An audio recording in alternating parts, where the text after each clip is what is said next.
A bunch of kids were out having a relaxed afternoon on a hiking trail when something completely out of nowhere caught them off guard. Run!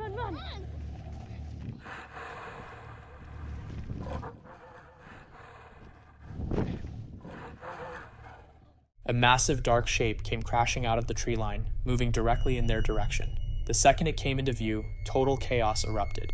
Luckily, everyone got away without harm, but the mystery hasn't gone away. What exactly was bearing down on them? Could it have been some sick joke pulled by a stranger? Or were these kids genuinely fleeing from something they couldn't explain? The terror in their screams is pretty hard to dismiss as acting. Hound.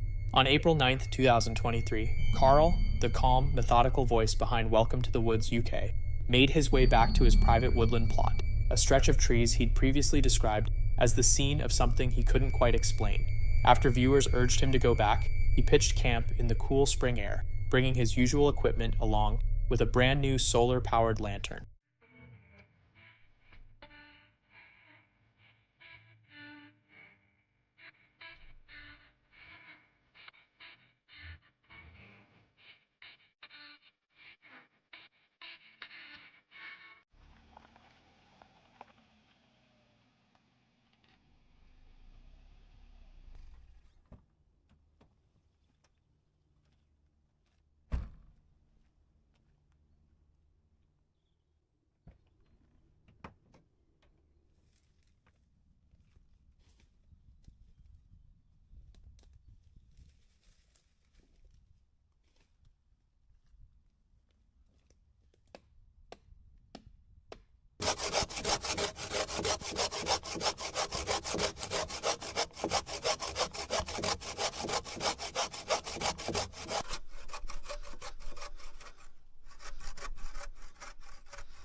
The daylight hours were uneventful.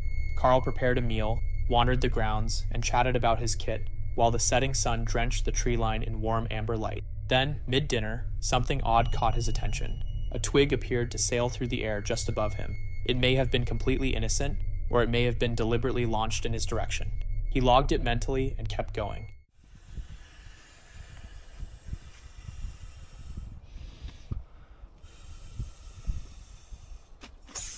You can imagine, with it being inflatable and fully waterproof, I think it's like IP67 or something like that, it can put up with snow, it can put up with rain, it can put up with pretty much everything you throw at it. And that chucks out quite a lot of light, really, to be fair, and that lasts for hours. Not sure exactly how many hours, I've not tested it yet, but that's my blanket just falling, don't worry. Yeah, a couple of different light settings. Obviously flashing, good for reading and everything else, and obviously it can keep you charged. As darkness closed in, so did a creeping sense of unease. Somewhere around 1 in the morning, sharp cracking noises began cutting through the silence. Branches giving way, twigs snapping underfoot. Carl went rigid, ears straining. The sounds had a pattern to them, brief bursts followed by stretches of quiet, as though something in the dark was moving with intention, or simply watching. 1 in the morning, same as last time, I keep on hearing like branches or something getting thrown.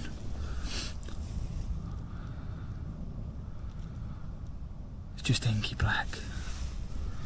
I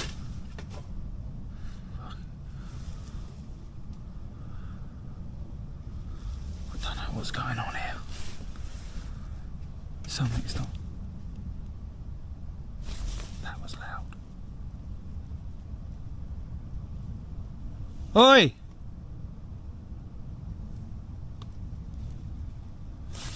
One second, I want to get out.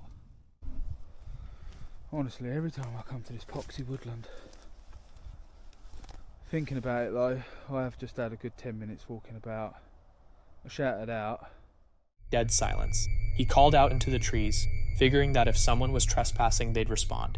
Nothing came back. The woodland held its breath, its thick darkness refusing to reveal any shape or movement. He pushed a short way beyond camp and found no tracks, no glowing eyes, no sign of anything at all, just the suffocating stillness of the small hours. He decided to kill the light, note that it was pitch black, and head back to sleep, promising to report anything further if it developed. By dawn, nothing else had happened. Pulling up the trail camera footage on its small screen showed no obvious evidence. though Carl planned to review it properly on a bigger display once he got home. Whatever had been moving out there had left no clear mark, at least none that he could find. Had that funny happening during the night, but I'm just having a look at the trail cam footage, see if there's anything on here. Problem is, it's got such a small screen and very bad audio unless you put it on the laptop that I think I'm going to have to go home and look at it on the laptop. And if there's anything on there, I'll put it up at the end.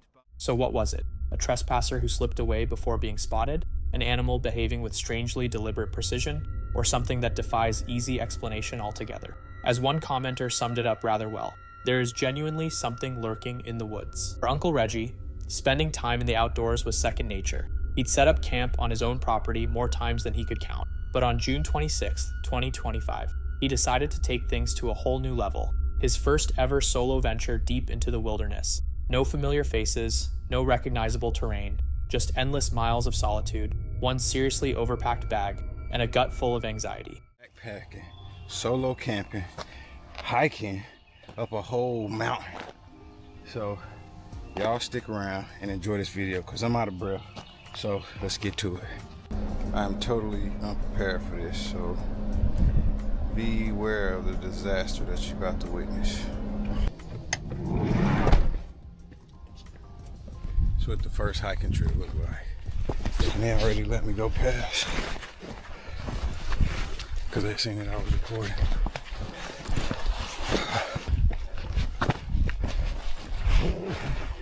There we go. That's what I was looking for. Where the fuck are you? Ah, that's too tight. Shit. Nigga, help me. All right. I did not properly think this through. I was going through some stuff. Right from the beginning, nothing went according to plan. His gear weighed him down, an oversized sleeping bag made every step a struggle, and his fire-starting kit gave out exactly when he needed it. By the time he finally coaxed a feeble flame to life, he was completely spent. Huddled beside the fire, Reggie came clean to the camera. This whole experience was nothing like he'd imagined it would be.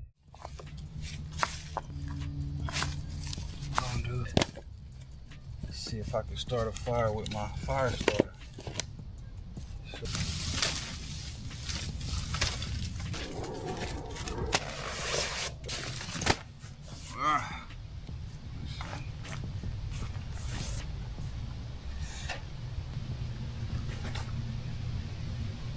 What?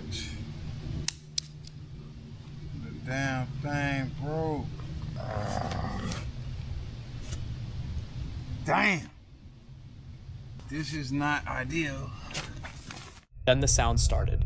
At first, it was barely noticeable, just a soft rustling somewhere among the trees. But as the night deepened, those sounds grew more intense, moving closer. Reggie tensed up, his voice barely steady as he told the camera, "I've never encountered anything like this." The fire flickered against the surrounding darkness while he kept his means of protection right within reach. I got my protection right up under my legs. I ain't taking no chances on nothing. So that's just me. And whenever I went and got some firewood a while ago, I didn't have it on me. And that was not a good feeling. So just for my comfort, I gotta have something close by, like within reach. So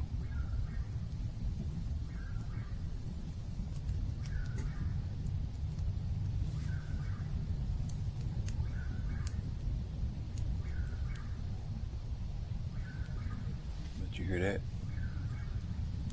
Never heard that before. But one thing I do know is animals don't like fire. So that is why I made sure I had a fire.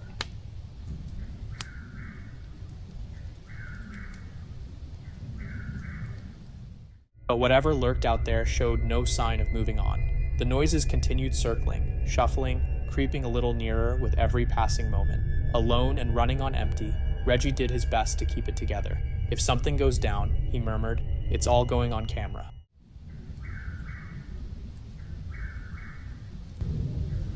y'all know if something happens, it's gonna happen on camera. That's for sure.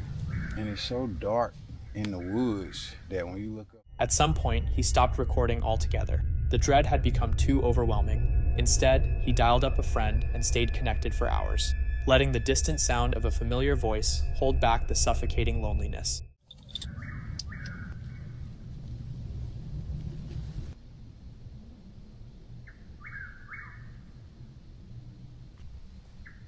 Can somebody please help me figure out what that is?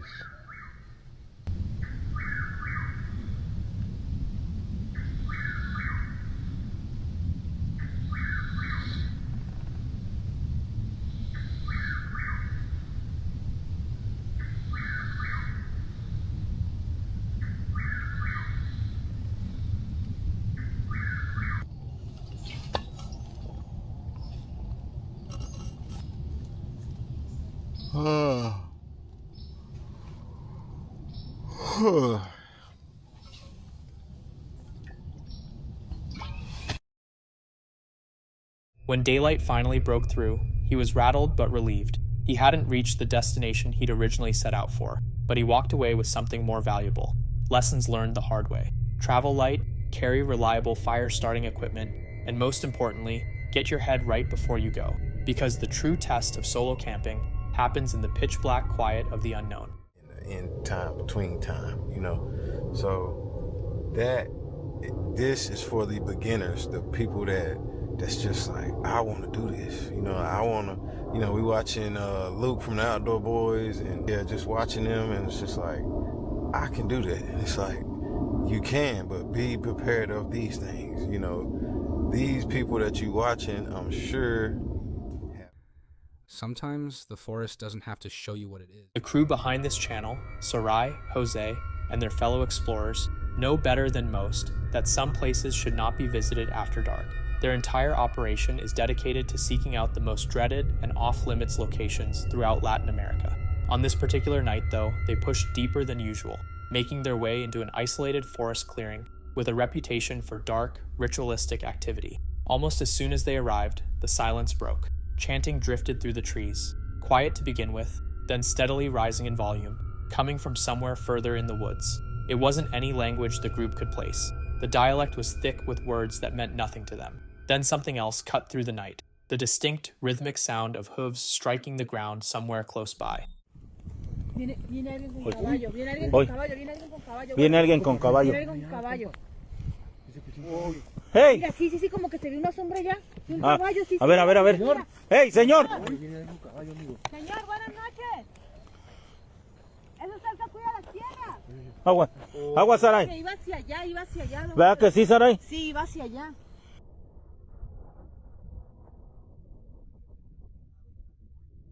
Sí se escuchó, pero como que iba para allá, pues. El charro negro, ese anda en caballo, hija. ¿Tú crees? Sí. Pero ¿y ese ruido parece indígena? Hoy. Parece como de una tribu indígena. Sí, hija. Hola, buenas noches. ¿Quién está aquí? ¿Está aquí algún chamán? In the folklore of that region, hearing a horse moving in the dark without being able to see it is closely tied to the legend of El Charro Negro, a spectral rider believed to stand watch over places that are either sacred or cursed. The team swept their flashlights across the surrounding trees and found nothing.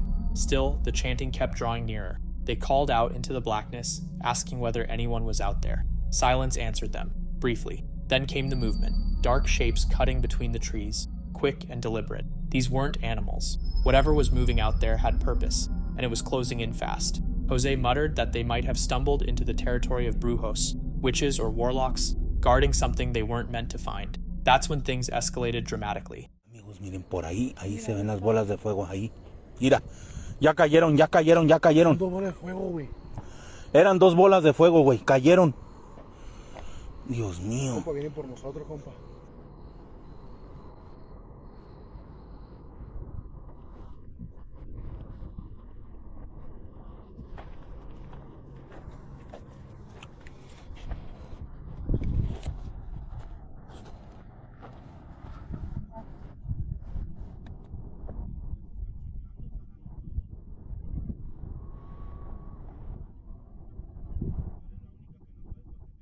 Glowing spheres of fire began dropping from the sky and scattering across the forest floor. The team caught flashes of them through the tree line, flickering and landing like embers in the grass. Among locals, these bolas de fuego, and forgive me if that's not quite right, carry a deeply ominous meaning, typically associated with witchcraft and clashes between spiritual forces. Spotting even a single one is considered unusual. Witnessing several descend at once is understood as an unmistakable warning. Sensing they had wandered into something far beyond their understanding, the team called out respectfully, identifying themselves as curious travelers with no intention of causing disruption.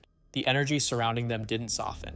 If anything, it pressed in harder. Everything shifted when Sarai picked up on something that stopped her cold.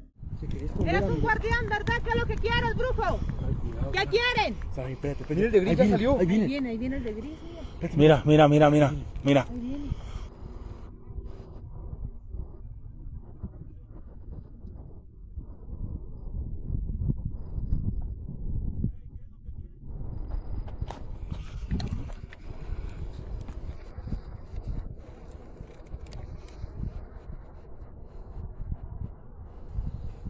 Son tres, vean amigos, son tres brujos nos están esperando allá. Pero no quieren que lleguemos hacia el lado. ¿Qué quieren, brujos? ¡Déjanos pasar! A ver, vamos acercándonos.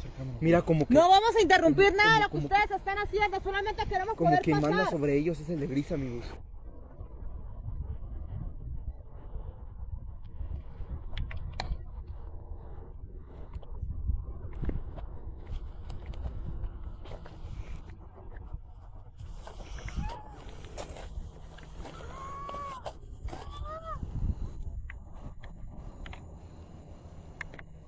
The figures lurking around them weren't simply people out for a late-night walk. They were mid-ritual, and the team had unknowingly walked straight into the center of it. Apologies were offered, and the group made it explicitly clear they meant no disrespect, but the ritual leaders weren't interested. This was hallowed ground, they communicated, and the explorers had no business being there. The most terrifying moment arrived when a cluster of figures moved to cut off their way out. Jose and Sarai spotted several individuals dressed in dark clothing, positioning themselves directly between the team and the path leading out of the forest. It became clear that hesitation could cost them their chance to leave it all. The group pulled together and began retreating, flashlights locked on the shadows shifting around them. Sarai kept her voice low and steady, whispering prayers as she moved, convinced that whatever was keeping them safe in that moment wasn't anything they could see. When they finally reached the clearing's edge, one last image burned itself into their memory. Standing motionless ahead of them, watching every step they took, were 5 figures, a silent reminder that they had crossed into forbidden territory, and that a second visit would not be tolerated. They made it back to their vehicles, rattled but physically unharmed. So, what do you think was really going on out there? Drop your thoughts below. Exploring with Bear is a channel run by Jared Bear, where he documents solo camping trips into remote and often deeply unsettling territory, chasing down the unexplained. Viewers have spotted what appear to be Bigfoot and dogmen lurking in the background of his footage on multiple occasions. But come February 2026, things escalated well beyond a background sighting. Jared made the decision to return to a location that already carried some serious baggage. His previous stay there had ended with an attack, and something had been found dead right beside where his tent was pitched. He knew all of that, and he went back anyway, alone. As the temperature kept falling and the woods disappeared into total darkness, something at the tree line stopped him dead in his tracks. I just seen eyes. I seen the eyes twice, so I know I seen eyes.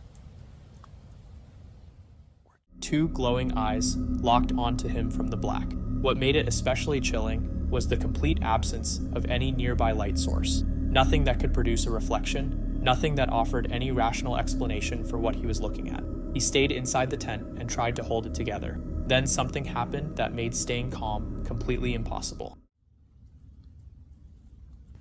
That's somebody walking. Footsteps. Not distant, not some animal wandering past. These were right there, circling the tent in a slow, measured way, as if whatever was outside wasn't in any hurry. Then, without a single second of warning, the night was split open by a massive crash directly outside the tent. Loud, violent, and immediate. Hello? And then the tent moved. No, I'm armed. Something made direct physical contact with the fabric from the outside. At that point, Jared had no choice but to announce he was armed. hoping that would give whatever was out there a reason to reconsider. He was now sitting inside a thin sheet of nylon in complete darkness, with no idea what had just happened inches from his face, and no way of knowing whether the thing responsible was still right there waiting.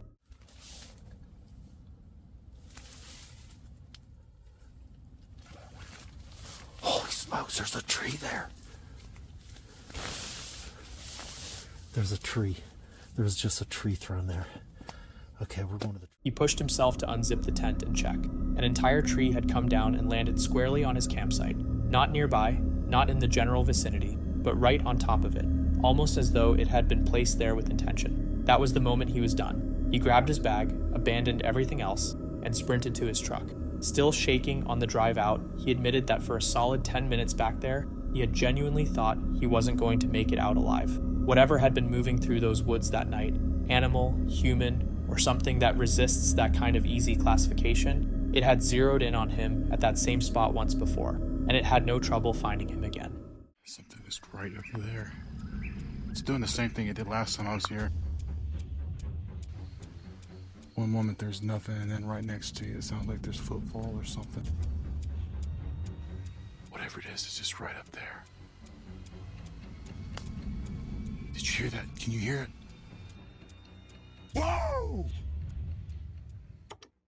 Back in May of 2020, a YouTuber who goes by Exploring Intuition made a return trip to Dead Man Hollow in southern Ohio, a location he had visited before with deeply unsettling results. That first experience had left him rattled, and he couldn't shake the feeling that what he'd gone through was more than just coincidence. Dead Man Hollow is notorious for its thick woodland, strange rock formations, and an eerie silence that seems to swallow everything once the light fades.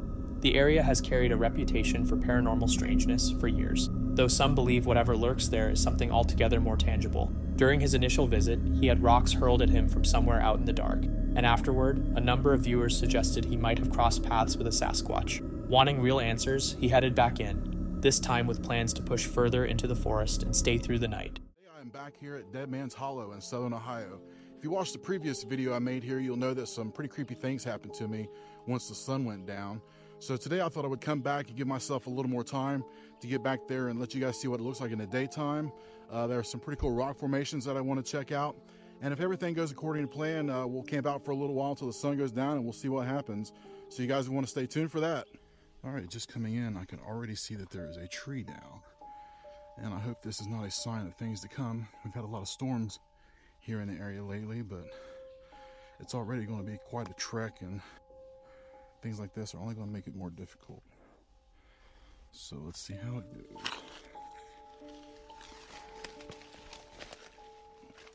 Moving along the trail, the terrain felt both recognizable and deeply wrong. Massive trees loomed overhead, dry creek beds cut through the ground, and hulking rock formations gave the whole place a sense of total isolation, as though no one had touched it in centuries. Even with daylight still holding, the air felt thick with something unspoken. Dead Man Hollow had this quality of being watched, like the trees themselves were paying attention. He tracked his route carefully, making sure he could find his way out before things got dark.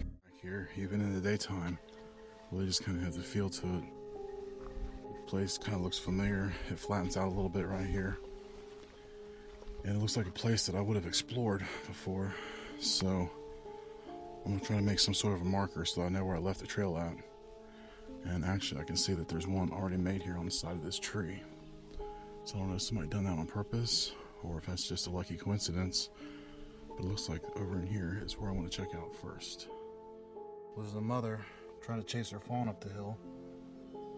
They're out with their spots and everything. I saw one just the other day while I was... The further in he went, the more the natural sounds of the forest seemed to drop away. Birdsong and the soft movement of small wildlife gave way to a suffocating kind of quiet. Then the sun slipped beneath the tree line, and whatever unease he'd been feeling up to that point shifted into something much harder to ignore. Alright, it's definitely starting to get dark.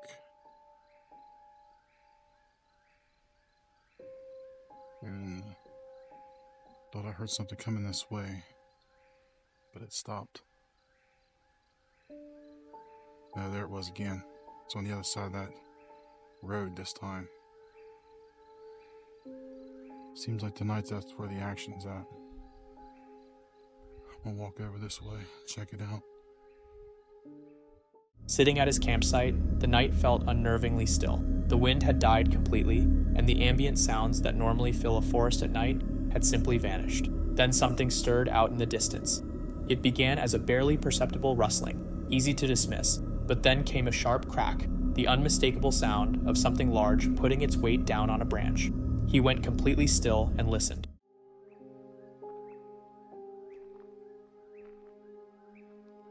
Something is right over there. It's doing the same thing it did last time I was here.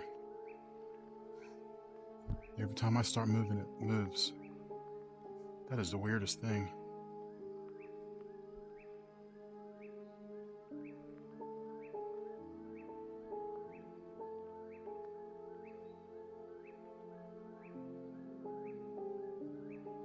I can hear it moving in there. I can't hear anything over top of that whippoorwill. That doesn't sound like a buck to me. A buck would have just moved on or ran across by now or something.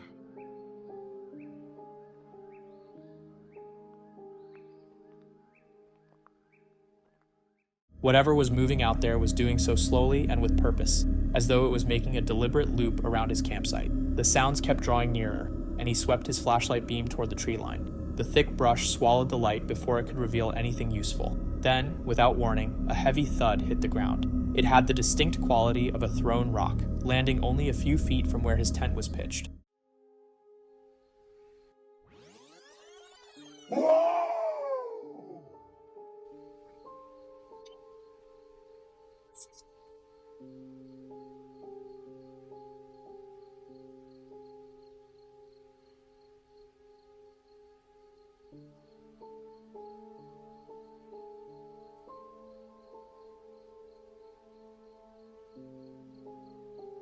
That is so crazy. One moment there's nothing, and then right next to you it sounds like there's footfall or something.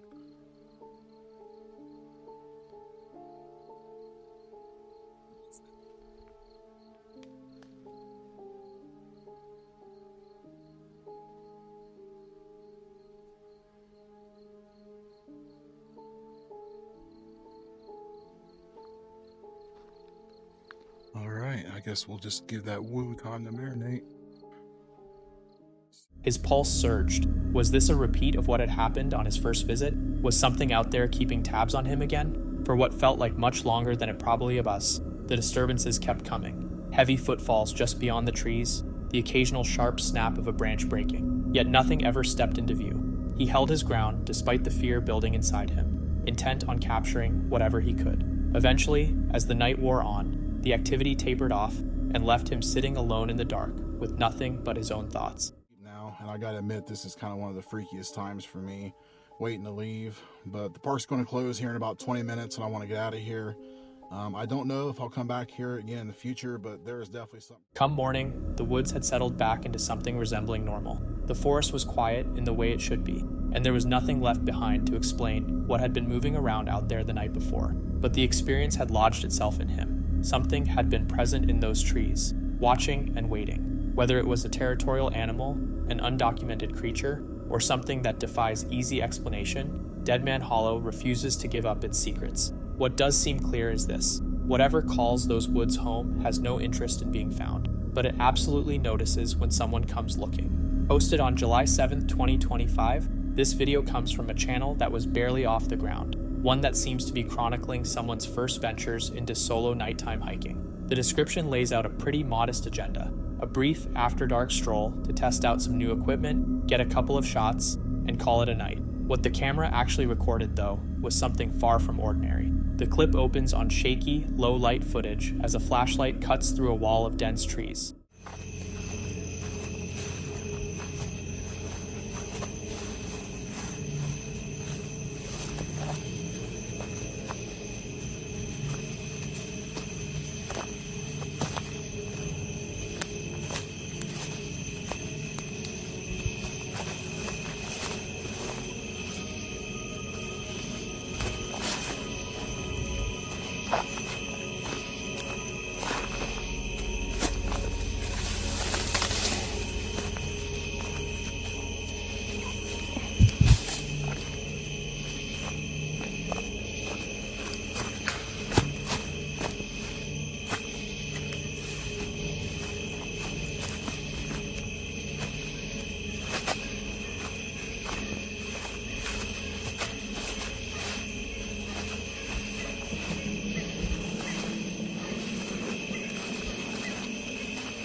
No soundtrack, no commentary, just the sound of leaves being crushed underfoot and the occasional crack of a branch snapping somewhere out in the dark. The forest has a weight to it, oppressively quiet and completely motionless. Then the atmosphere shifts.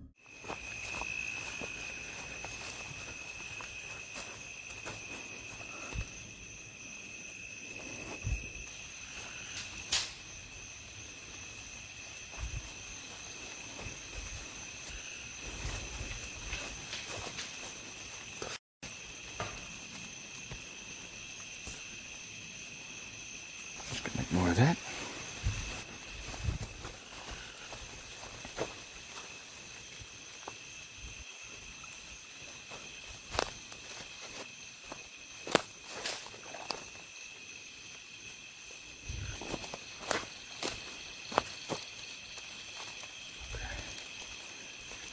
There's the next path. Here it is. Just gonna have to cross over this.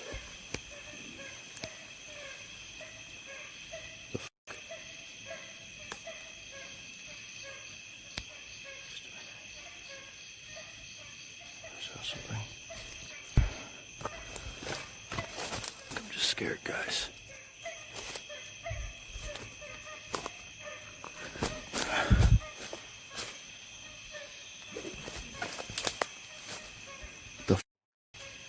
What's that? Okay. Strange. Definitely hearing things. A set of reflective eyes emerges from the edge of the flashlight's reach. Distant, faint, but impossible to dismiss. Whatever it is doesn't budge. Not a sound, not a flinch. It just stays there, standing upright, staring back. The person behind the camera doesn't try to get closer or zoom in. Instead, they murmur into the dark, clearly trying to make sense of what they're looking at. In the video description, they later called the shape humanoid. Tall, completely still, and strangely out of proportion. Unlike anything they could confidently identify as an animal. Rattled, they back away, and the clip cuts out not long after. What makes this footage so unsettling isn't only the subject itself, it's the way it was captured. No theatrical buildup, no cuts, no manufactured tension, just unfiltered video from someone who walked into those woods, expecting absolutely nothing unusual. Could there be a simple answer? A prankster, a fellow hiker, an animal framed at just the right angle? Sure, it's possible, but the vertical stance, the dead silence, and the complete absence of any reaction don't line up neatly with any of those explanations. There's no conclusion here, at least not yet. The creator did mention in the description that they intend to go back and look into it further, though whether that actually happens is anyone's guess. For now, we're left sitting with one question. If you were out there alone and your light landed on something like that, would you hold the camera steady and keep recording, or would you already be gone? The next chilling video comes from Brothers Wild, a YouTube channel out of the UK that centers around wild camping, outdoor adventures, and life in nature. The two brothers behind the channel typically head out into the wilderness to camp, cook, and decompress, with their content mixing genuine camping know-how and unfiltered, laid-back banter. Think wild swimming, open fire cooking, and bushcraft-style setups. It's September 5th, 2023, and the Brothers Wild duo are out in Urbestock, near Wrexham in North Wales, doing exactly what they do best, a classic wild camping and cooking session. Steak, whiskey, a dip in the river, the full relaxed in nature experience. The location is a gorgeous, tranquil riverside spot that looks like the ideal place to spend a quiet night beneath the stars. That is, until everything takes a sharp and deeply unsettling turn. As darkness falls, and the two settle around their campfire with their food, the atmosphere begins to shift. A man accompanied by a dog wanders in, spouting off about conspiracy theories, uncut diamonds, dinosaurs, and mysterious people lurking somewhere in the surrounding woods. It starts off feeling merely odd, but it quickly crosses the line into something far more sinister. Later that same night, they catch sight of a shadowy figure crouched just a few meters away among the trees, completely motionless and silently staring in their direction. No noise, no movement, just watching. The fire is nearly out, it's pitch black, and this stranger is just standing there in the darkness. The two campers are gripped by panic, hastily pack up their gear in the dark, and flee the woods, fully convinced the earlier visitor had come back and was now stalking them. I was hoping to get the full footage there so we could have a little speed up shot, but it went out.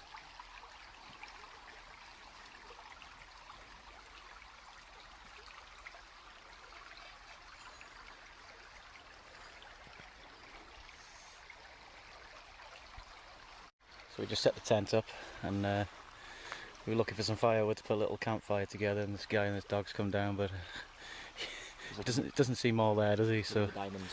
yeah, so it's we may have to move yet, which we really don't want to because we've got a really good spot here. Like really nice. The sun's just going down over here. But yeah, we'll see.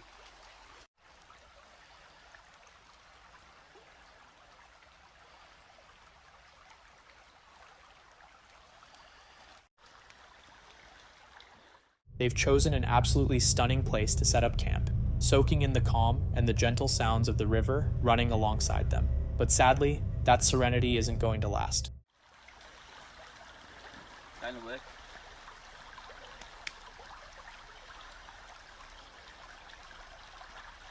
Gotta be sticks above it.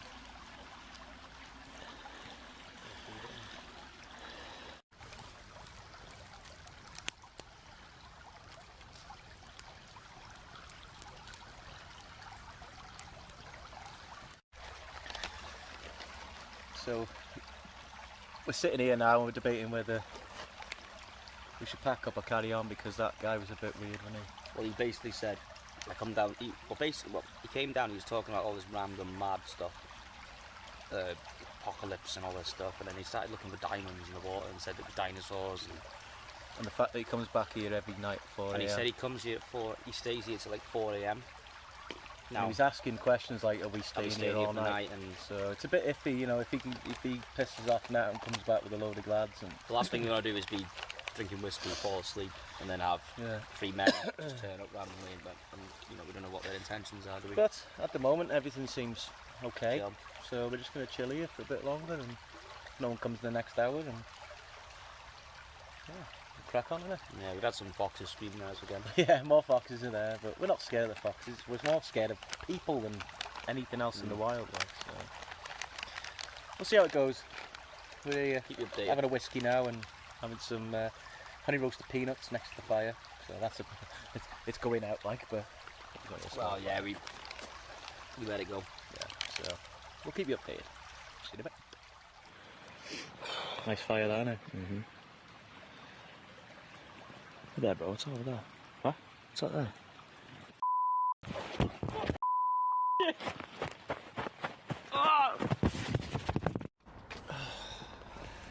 Right, guys. Unfortunately, we've had to get out of there. It's, the guy that It's about 11 p.m. It's pretty late, but we stayed there. The guy, basically the guy he came by us with the dog. He was talking a bit weird. I don't know. He was talking about diamonds, about dinosaurs. He was talking about like all these weird conspiracies.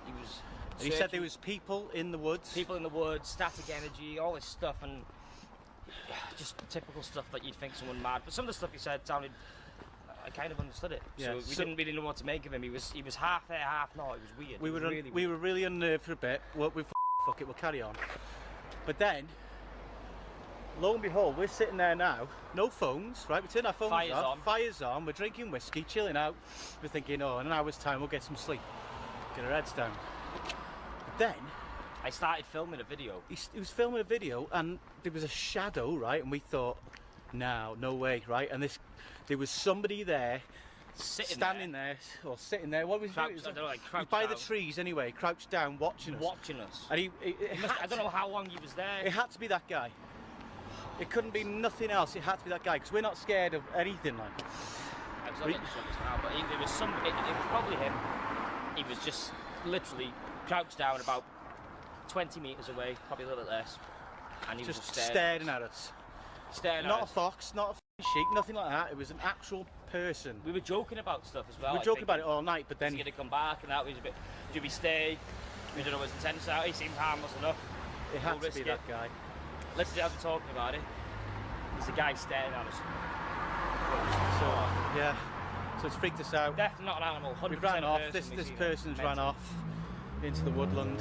We packed up and he's down in the woods, pitch black, on his own, in the trees, watching 2 campers. Yeah. I had no idea. That was weird. That was scary. It was weird in the beginning, right? Because he wouldn't leave us alone. He was talking about all this crap. He just wouldn't leave us alone. It unnerved us. But looking for diamonds. He showed me his bag of these apparently uncut diamonds. I don't know what they away. But yeah, it was such a weird That was character. really scared us, like.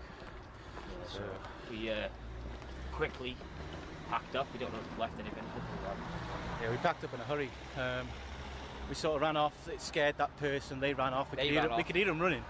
We could hear them running off. That was scarier though, because I could just hear someone. We could hear them, but we couldn't actually see where they were going. Nothing. So we just packed up really quick, chucked it in our bags, and we got out of there. And it took us what, half an hour just to get out of there. It was pitch black. Pitch black. Couldn't see. We had the light, but you can see about 4, 5, 6 feet in front of you.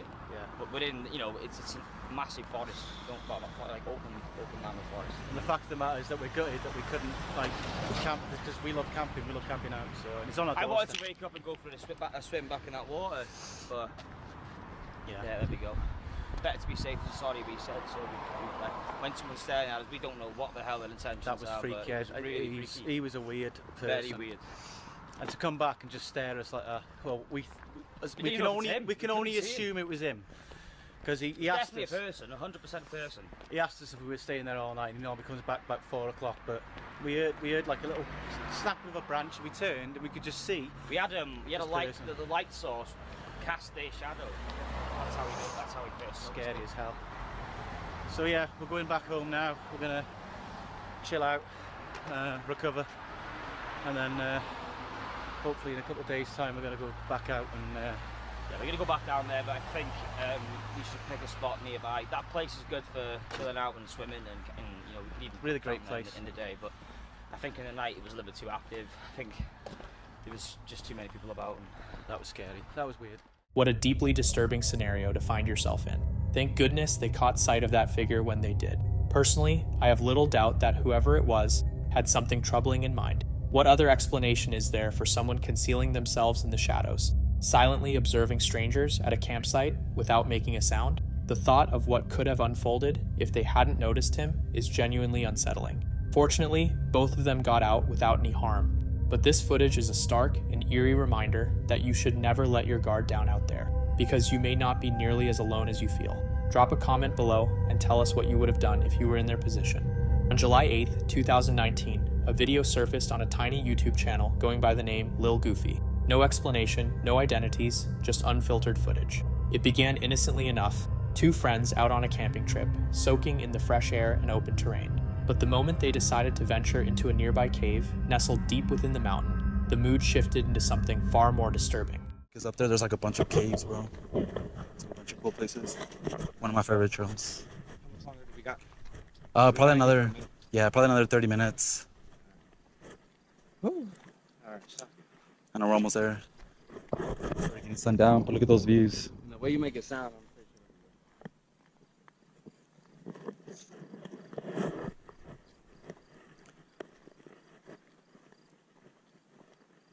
Yeah.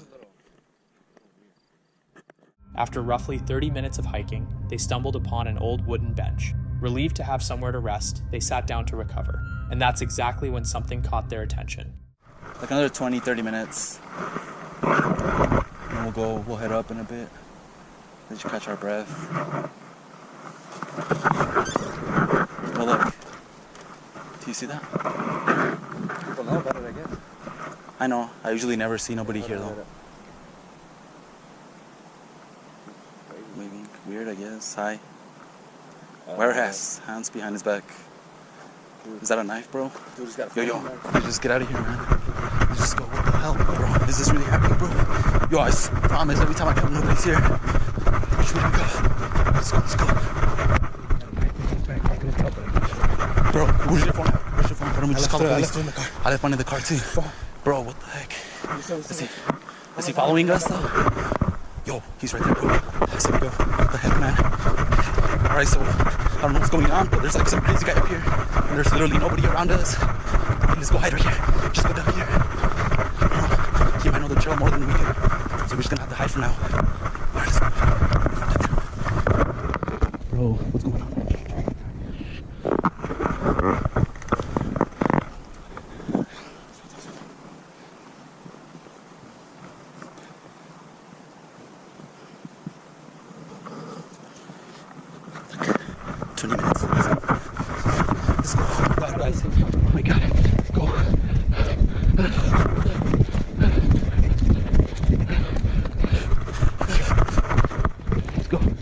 a man was approaching them along the trail.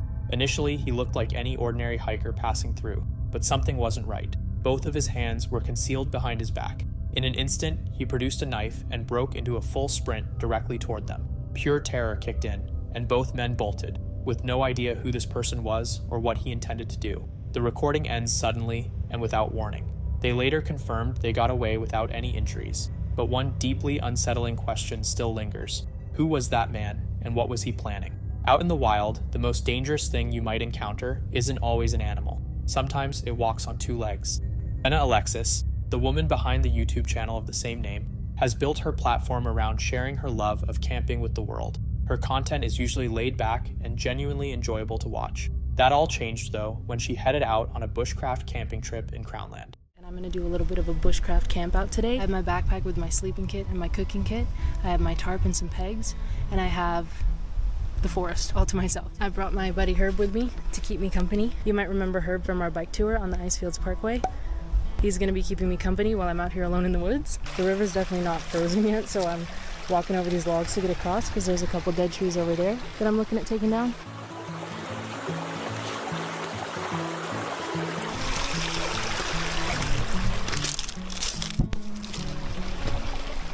She got to work setting up her shelter, and once that was done, she settled in to unwind for the rest of the day. That's when everything shifted. A man in an SUV rolled up right next to her campsite and just sat there, watching her. Initially, it didn't set off any alarm bells. She figured he was probably just a curious passerby scoping out the area, so she let it go and didn't bother filming it before he eventually drove away. Then, while she was kicking back and soaking in the peaceful surroundings from inside her shelter, he came back. Same thing, just staring at her before pulling away again. That's when the unease started to creep in. What made it even more unsettling was that he came around a third time and did the exact same thing all over again. That was the moment it clicked for her that something wasn't right about this guy. She didn't waste any time. She grabbed her gear and got out of those woods.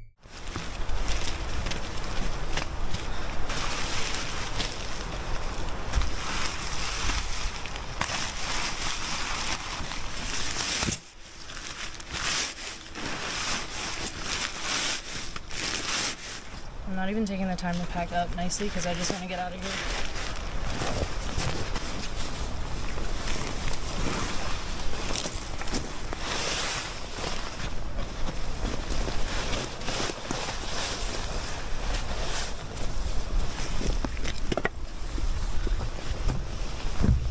Okay, goodbye to the campsite that once almost was. I don't think I left anything.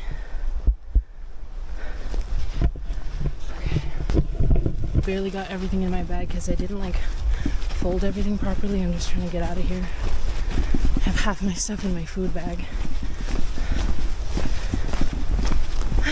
It's gonna be okay. He's not here right now. This is where he pulled out to, and he literally took a look at me and turned around and pulled out. But I know it was the same car. It was like a white SUV with a bag over the back of his window, and he turned around and I saw that same bag. So yeah, I'm fucking out of here. Even if that guy didn't mean any harm and he was just trying to camp here, I don't like when somebody knows where I'm camping when I'm by myself. I want to be hidden and unseen, and I don't want some man to know that I'm alone in the woods.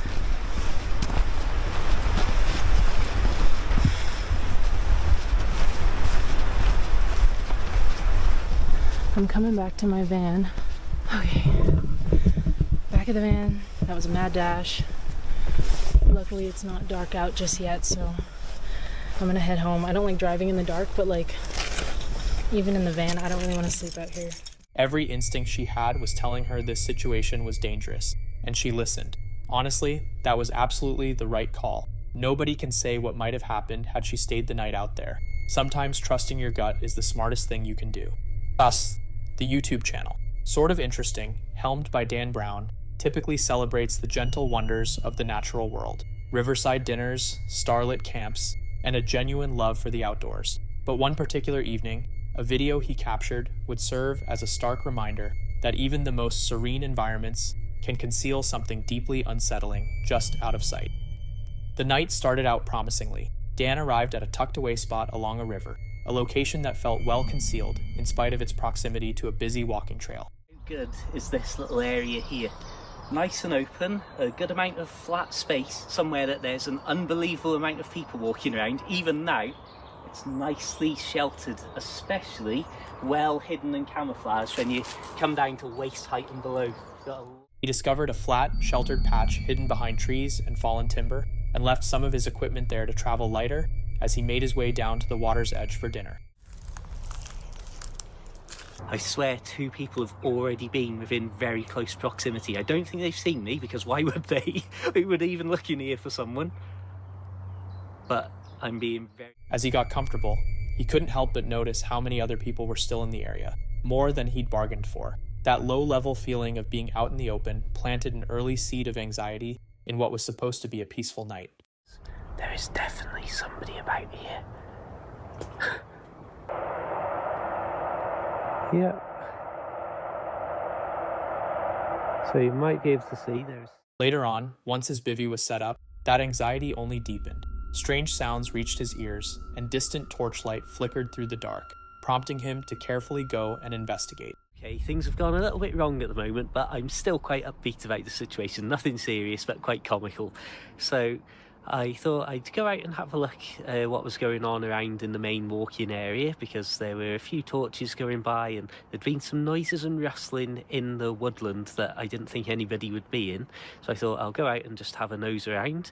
So you might have seen that little glimpse of lights that were heading towards me. As I was focused on them way across a field or two, I almost jumped out of my skin because a dog walker came down behind me. So in a bit of a panic, to make sure they didn't think that I was milling around in that particular area, I had to immediately start walking in the exact... While he was keeping an eye on a light moving through a faraway field, a dog walker materialized directly behind him without warning, sending him scrambling in the opposite direction from his camp. Not only was he now exposed, but a creeping dread had already begun to take hold. Spotted. Right, I'm trying to keep calm and keeping calm. I'm almost too scared to breathe here. I think a dog or something just came in. Oh, that's right, they're looking straight at me. Right, I'm trying not to panic. Back within the relative shelter of his bivvy, things took a genuinely frightening turn. He was snapped out of a shallow sleep, not by a faraway light, but by the sound of something crashing through the undergrowth right outside his camp. His pulse surged as the horrible realization set in. Someone or something had found him. A beam of light was now aimed directly at his position. Doing his best to hold it together, he watched the light stay locked on him and called out a quiet hello into the night, hoping for some kind of innocent explanation. What came back was nothing. No voice, no movement, just silence. Then the light clicked off, swallowing him in darkness and leaving his imagination to run wild with every frightening scenario about who was standing out there and why. However, not knowing where they were or where they'd gone, I thought the only sensible choice is to clear off. In hindsight, the fact that I didn't hear any voices before or after suggests it was... Gripped by that silence, he knew staying wasn't an option. In the pitch black, he threw his belongings together as fast as he could, focused entirely on putting distance between himself and whatever unseen presence had been watching him. Was it a curious passerby, or someone whose intentions were far darker? That single act, switching off a light rather than responding to a greeting, turned an ordinary night in the woods into something genuinely chilling, a reminder that out there in the dark, you can never truly know who's watching. A van lifer who goes by ads was sleeping at a motorway service station near Prague when at 3 a.m. he was jolted awake by something terrifying. The following day, he documented everything and posted the full story along with evidence. I started to go to bed, as usual. In fact, it was a very nice, calm, relaxing evening until around about 3 a.m, maybe half 2, something like that. There I was, dreaming the most beautiful dream, probably about pitterbreads and dolphins and all that. And I was awoken, half awoken, I was in a bit of a daze, by some voices that were literally about 2 centimetres away from my back door. Just to clarify, I mean the rear doors on the van. So I hit the button to turn my CCTV on, and what did I see? 2 hooded, semi-balaclavaed youths right next to the van, and they walked around to the side here. Now in my head, I'm thinking, are they going to break into the pigeon? Are they going to break into the pigeon? By the way, for those who don't know. It took him the entire day to convert the footage files, but before turning in that night, he put it all out there. What had woken him were voices directly outside his rear door. He pulled up the CCTV feed, and there they were, 2 figures in hoods, already prowling around his vehicle. Camera 1, I don't even know which direction they came in or anything, so bear with me. Okay, so I've located 2 people on the right hand side of the van. Oh no, maybe that's not them, because they're walking off up towards the motorway. Well, that's a bit weird. Why would you be walking up towards the motorway? But yeah, maybe that's not them, unless they come back, but they seem to be disappearing into the distance. Let's just fast forward a bit. Oh no, wait, they're coming back. Okay, this is blatantly them. Right, so that for some reason they've walked up towards the motorway and then they've come back into the service area. Yeah, they're coming directly to my van and they're going round the back of my van. Okay, so this is obviously when I heard their voices. Oh no, they're going straight up to... Alright, they're going straight up to my driver's window. The footage showed the pair approaching from the direction of the motorway, then doubling back, making their way around to the driver's side window to look in, before drifting toward the rear of the van and just waiting. Then the door handle shifted. Ads yelled out and yanked the curtain open. The 2 of them strolled off into the darkness as if nothing had happened. I swear I heard them right behind the van though. So he's staring right in the driver's window, trying to see what he can see. I think he touched something there, did he? Okay, this is the point. So now they've gone round the back of the van. Now remember, at this stage, I'm still fast asleep, right? So let's pull up the back of the van. So enter the thieves. Around the rear of the van, they take a quick look at the back. One of them's smoking something. Maybe he's innocent. Maybe they were just smoking. I heard them. That's where I heard them talking. And I was sort of in a daze. And I was like, what is going on? They've gone back round to the other side of the van now. So let's pull that camera back up. Actually, no, it definitely wasn't innocent, because I remember I heard them actually touch the handle. Oh yeah, look, there we go. Right, he's bent down there. What's he doing? Yeah, he's trying to do something there. And that was where I shouted pigeon. Look at that. Right, let's just rewind that again. Right, so he's keeping an eye on that lorry that's leaving, and he's bent down doing something by my van. He must be trying to hide the fact that his hand's like touching the handle. But this is the point where I heard the handle go, and I'm half asleep, and I shout pigeon. And I rush up and I open up this curtain here, and then you can see as soon as I do that, he says something to his mate, and they scupper off. So if we go back to the front camera, we should, yeah, there we go. So that's them. As soon as they know that I'm in the van, they're now just disappearing off into the night. Reviewing the recording afterward made it even more unsettling. One of the figures had been crouched beside the door, deliberately keeping his hands hidden from view. The back of the van was never broken into. These people weren't interested in stealing anything from inside. They were after the whole van, with ads still sleeping in it. Glenn, from the YouTube channel Black Crag, is a landscape photographer and fell walker who chronicles his journeys through the Lake District. His videos are all about outdoor photography, hiking, and showcasing the raw beauty of the mountains. The paranormal doesn't really come into it, but on one particular outing, Glenn chose to spend the night on Sudterfell on Midsummer's Eve, a hill carrying a deeply unsettling legend that stretches back to 1735. Historical accounts tell of 26 sober, well-regarded witnesses who, on Midsummer's Eve in 1745, observed a vast ghostly army marching along the ridge of Sudterfell. The procession continued through the entire night, soldiers, horses, and carriages materializing at one end of the ridge and disappearing at the other. Come morning, locals made the climb and found absolutely nothing. No footprints, no hoof marks, not a single trace. Glenn wanted to put that legend to the test. He pitched his tent right on the ridge, brought his dog Finn along for company, and spent the early evening unwinding and watching the sun go down. He had a budget infrared camera with him, a modified GoPro-style knockoff, capable of filming in total darkness without any external light source. The night was still and quiet. He did a lap of the summit, scoping out the area and confirming he was alone up there. He'd spotted someone flying a kite earlier in the day, but they were long gone. Then, as Glenn made his way back through the darkness toward his tent, he suddenly stopped dead in his tracks. Oh, not long at all. What the hell? There's a block stood next to my tent. Someone was standing right beside his tent, a tall, dark shape. The camera caught it for just a fraction of a second. A looming, shadowy silhouette, motionless, humanoid, seemingly staring outward.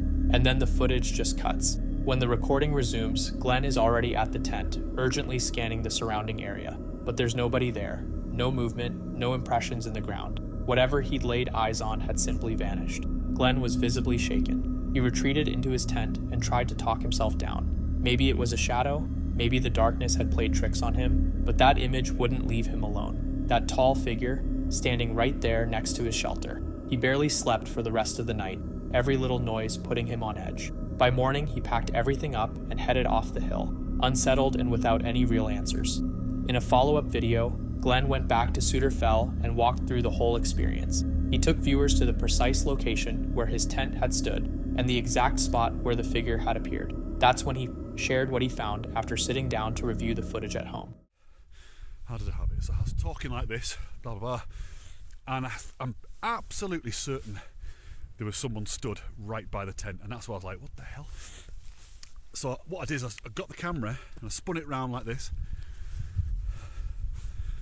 and started to face forward and walk towards the tent. So I was kind of coming down here. It certainly wasn't boggy. It was nice and dry that night. And as I got to the tent, there was no one there. So I was still filming this whole time. Got here, like, right, okay, someone's messing about here. They're either hiding behind the tent or they've jumped into this long grass here. So I came over here, started looking in the grass. I think I might have even got my torch out at this point and shining it around. Nothing, nobody, absolutely nothing there at all. And no one around, just no one anywhere. So I just sort of tried to forget about it. And the morning came, yeah, he's still alive, that's good. Nothing happened. And it wasn't until I got home that I played the footage back. And if you've seen the video, you'll see that it cuts out. It cuts out as I turn the camera around and start walking that direction. I was still filming then. I was still going towards that grass and looking and everything. And I didn't know until I got home that actually that footage, because you can't play it on the back on the, you can't play it back on the camera, it's rubbish. I didn't find out until I got home that the camera, for some reason, just stopped. The moment he turned around, the camera had already stopped recording. Right after snagging that brief glimpse of the silhouette, it simply switched itself off. Glenn was convinced he'd still been filming as he approached the tent, as he combed through the grass, as he searched for whoever or whatever had been standing there, but the camera had shut down on its own. He had no explanation for it. He saw something that night, and whatever was waiting beside his tent on Sudterfell remains completely unaccounted for. She had chosen to spend the night at the roof of Australia, but something uninvited crept toward her tent in the darkness. Kristen is an outdoor enthusiast who regularly documents her hiking trips, and on this occasion she'd set her sights on conquering Mount Kosciuszko. The climb ended up taking far longer than she'd anticipated, so she made the call to set up camp and sleep near the summit. There she was, completely alone on the mountain, settling in for what she hoped would be a quiet, uneventful night. Then, once the sun went down, strange sounds started drifting in from just outside her tent. It's just so loud. There it is. Initially, she tried to dismiss it, reasoning that it was nothing more than the wind playing tricks on her. But the noises kept coming, and before long, they took on an unmistakable quality. Heavy, deliberate footsteps circling her campsite. Paralyzed by fear, she stayed put inside her tent, forcing herself to hold it together until daylight finally broke. When she posted about the ordeal online, plenty of viewers weren't ready to write it off as a weather phenomenon. Some pointed to local wildlife as the likely culprit, a dingo being the most common suggestion, while others raised the unsettling possibility that another person had been out on that mountain with her. In isolated locations like this one, even the faintest noise can feel enormous, amplified by the sheer remoteness around you. But clearly defined footsteps are a different matter entirely. They force you to ask whether you're dealing with an animal or something far more concerning. So, what's your take? Was Kristen truly the only soul up there that night? Or did something or someone find their way to her?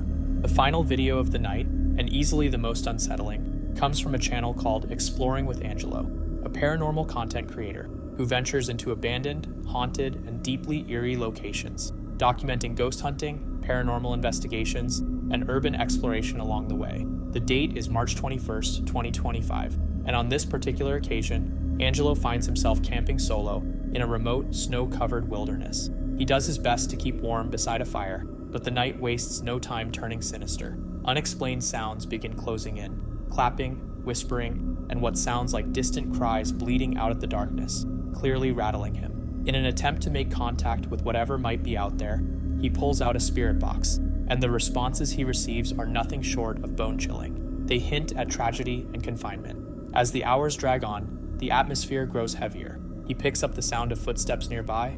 An overwhelming wave of dread washes over him, and he starts seriously debating whether staying is worth it. Eventually, the sensation of being watched by something unseen becomes impossible to shake, pushing him toward a terrifying conclusion: to gather his things and get out, convinced that something dark is trailing him.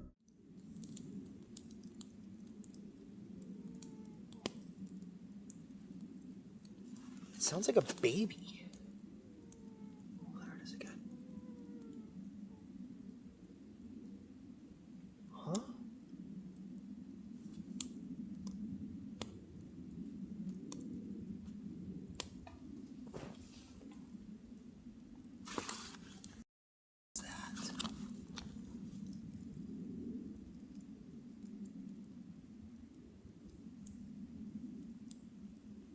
Did you just make a noise? Why is it not saying anything? This is getting a little strange.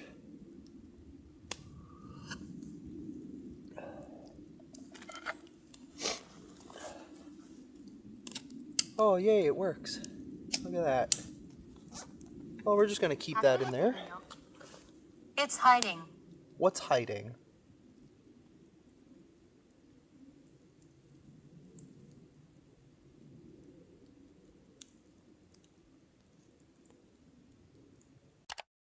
A disturbing noise echoes through the distance. It sounds like a baby crying. Confused, Angelo looks around but sees nothing nearby. Moments later, his spirit box suddenly goes off, intensifying the fear.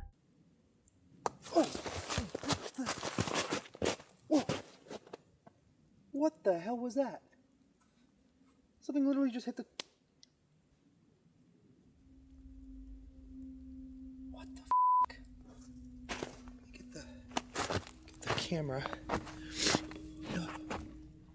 Holy... Afterlife. It literally just said afterlife again. And it sounded like something hit the tree, like directly behind me. What in the hell is going on out here?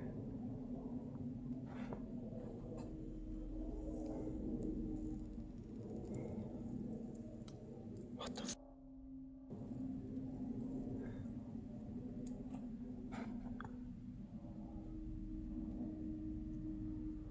Oh man. Oh, that was freaky. Holy shit. What the hell? Sorry guys, I was just trying to set up the camera again. It literally just said unfortunate. It said afterlife and then unfortunate.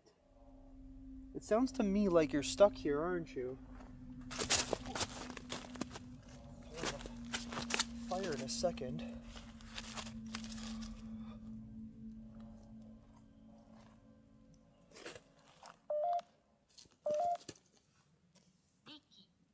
Getting a lot of responses. Power. Does something here have power?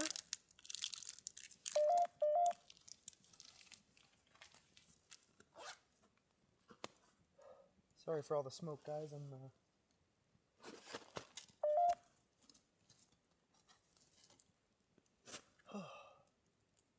Holy crap, dude. That sound directly behind me literally scared the crap out of me. Whew.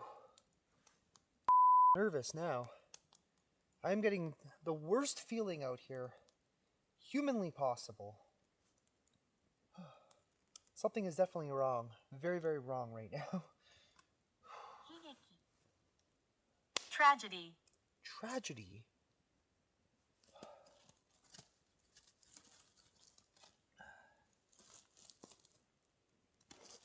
Was how you died a tragedy? Is that what you're trying to tell me?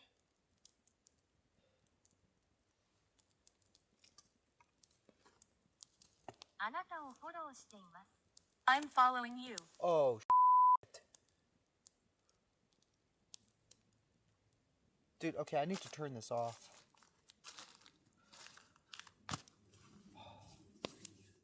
Out of nowhere, an object is hurled in Angelo's direction, stopping him cold. Then the spirit box crackles to life with a message that turns his blood to ice.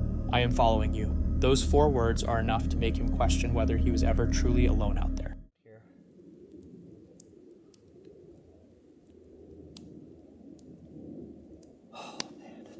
Alright guys, I don't know how to describe how I'm feeling right now.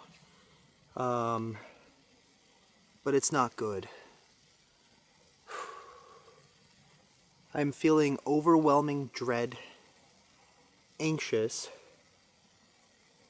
sadness.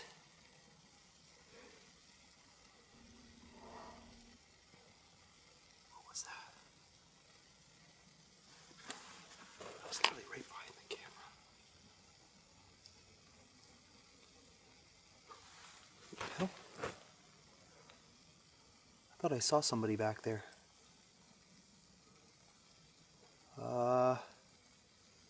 Hello? Footsteps. There might actually be somebody back there.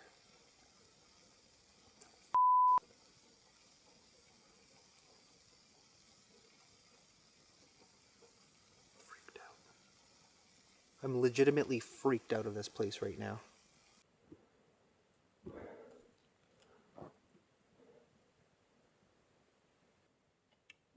Someone back there?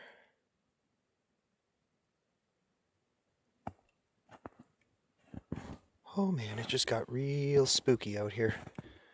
Holy shit. I hear something moving.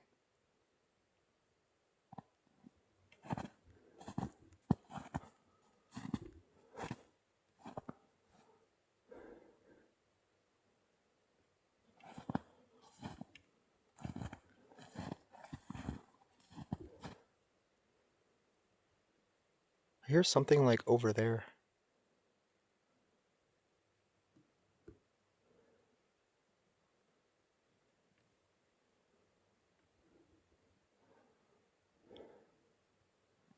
Okay.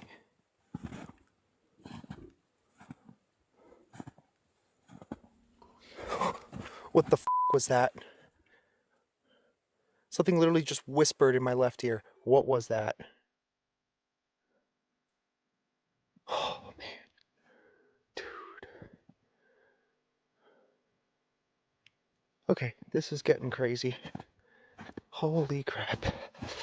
Oh, my feet are so cold right now. So freaking cold. Okay, I might leave. In all honesty, I don't think I'm gonna stay any longer. Alright guys. Like I was saying, I don't know how to even explain this right now. I feel like that was a warning. I think I need to get the hell out of here. So, what we're gonna do, because my feet are absolutely frozen, I did bring a change of socks, because I figured I might need them. Depending on how late we end up staying here. It has been quite some time, but I need to get out of this particular area. First, I'm gonna try and dry off my feet a little bit better. They're actually not bad, but that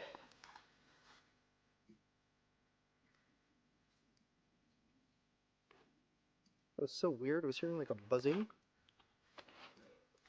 Yeah, let's change our socks, warm up the insides of our shoes, and what's that clap again?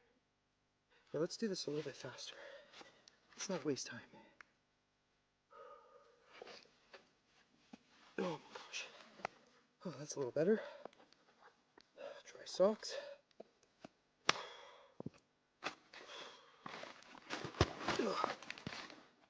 Let's try and get they're pretty dry, not terribly wet, but let's just hold them over here and dry off the insides a little bit more. Because we have a hell of a hike out of here. Yeah, I can't stay. This normally never happens, but I am literally freaking out right now. Damn, didn't even finish my tea.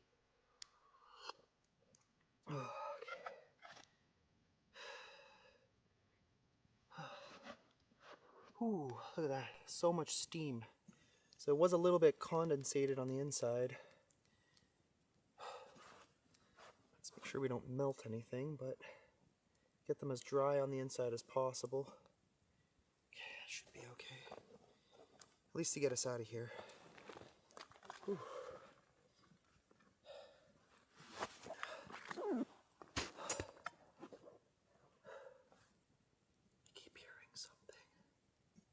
There's just a lot of noises and movement all over the place. I'm starting to get hungry, but I'm not even going to waste time eating. We'll eat once we get out of here.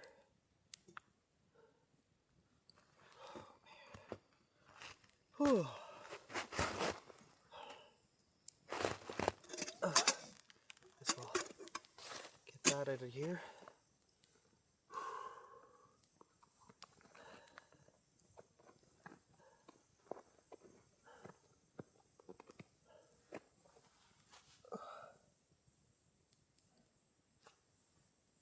I just don't feel right.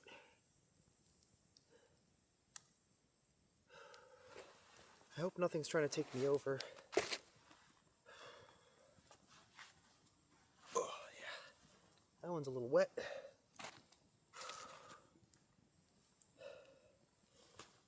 That's better. I thought I saw something shine. Like eyes almost?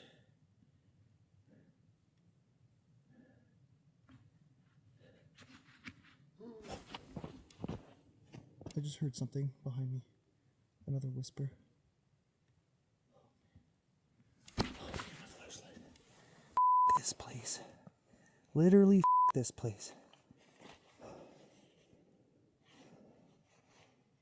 Turn on flashlight, come on, there we go. Holy crap. Okay, this. Let's just follow our footsteps out of here. I swear I'm hearing like howling. I don't know what could be howling out here.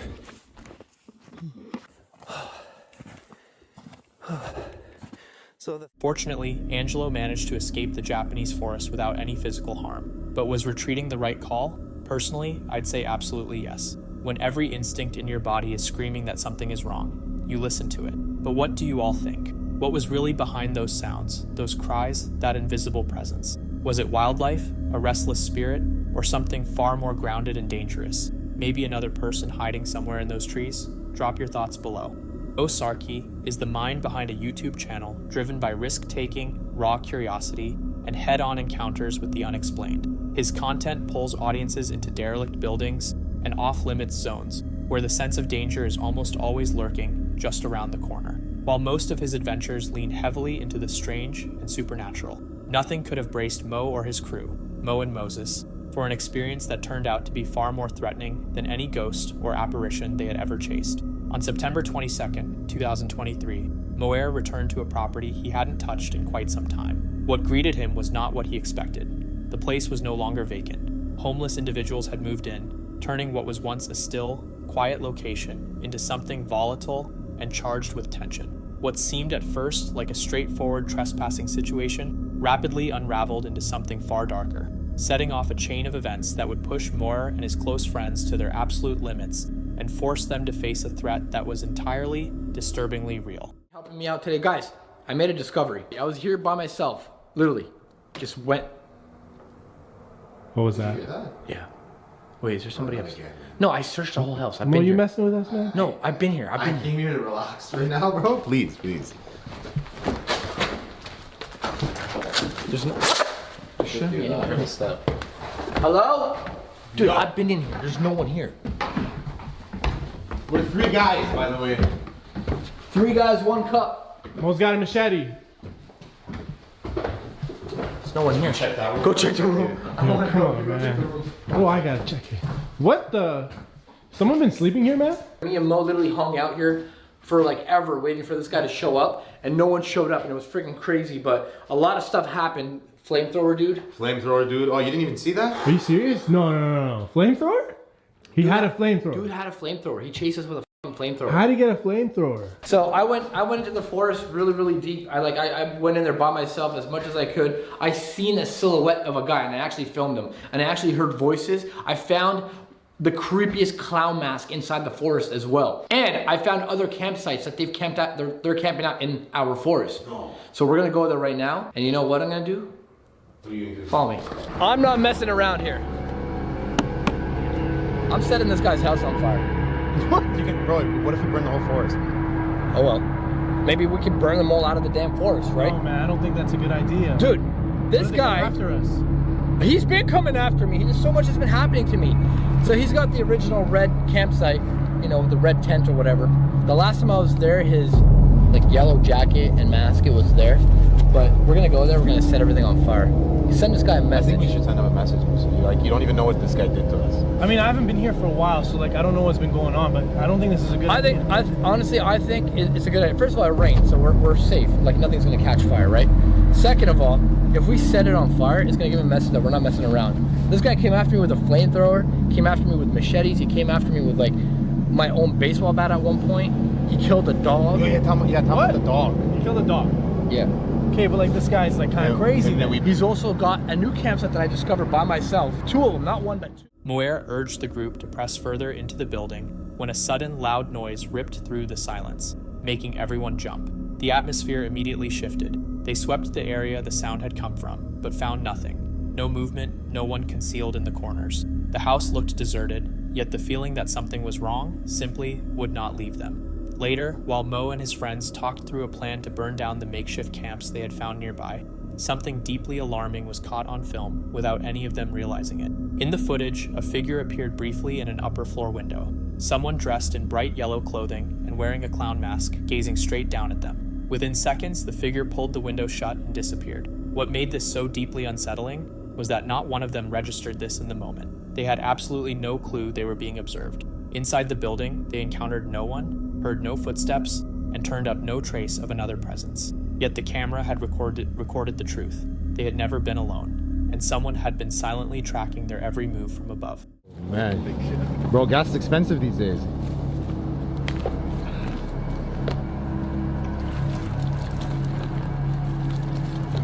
He's gonna get the message for sure. I hope you're watching me. Whoa! Oh my god! Whoa! Oh, bro, that's huge. You're gonna burn the forest down. Wow. Oh shit! Spray paint! Spray paint! Spray paint! It's gonna blow. Oh, it's gonna blow up. Move, move, move, move, move. Yeah. Move out of the way. Oh. Someone's been here since I was here 2 days ago. That smart water bottle wasn't there, and this Smirnoff beer can wasn't here. That's kind of creepy. So look at what they've done. They had a shelter here at one point. These are walls, right? They had walls all around, and then trees collapsed on it and destroyed it. They were living here, and there's a shopping cart where they were bringing in stuff. Right there. Look at these. They set fire to the campsite, only to discover it had been a decoy all along. Pushing further into the woods, they began uncovering unmistakable evidence that people were actively living out there, scattered across several different spots. The realization was deeply unsettling. They had no way of knowing how many people were out there or what those people wanted. Things grew considerably darker when they came across an axe alongside a can riddled with bullet holes. Shortly after, they caught sight of the clown, identified as Steve, who bolted into the trees the instant he was spotted, confirming that they had been under surveillance the whole time. An axe, I think it's like a murder weapon of some sort. Oh, I put it at the tarp. Okay, here it is here. He was used to kill somebody? I don't know, I think so, but look at this. Ooh. It's an old axe. It's probably over 20, 30 years old. And look at this, guys, a can that's been shot up with bullets. That's sick. Right? Like someone's been shooting that. Guys! Oh! Yo! Wait, bro, what do you... That's the clown! What are we gonna do? Hey! Hey, Steve! Yo, he ran away? He's running away. Dude, look, there he is. Oh, I see him. Zoom in on that, zoom in on him. Are you guys serious, man? Yo, these guys are crazy.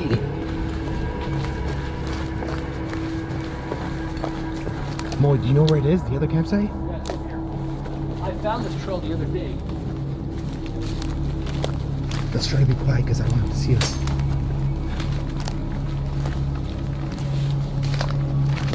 Who's on camera? Me. What was that? What's him? You have the walkie-talkie. He still has his walkie-talkie. Steve, is that you? You're going the wrong way, pal. He's lying. He's lying. Where are you? Show yourself. Wherever.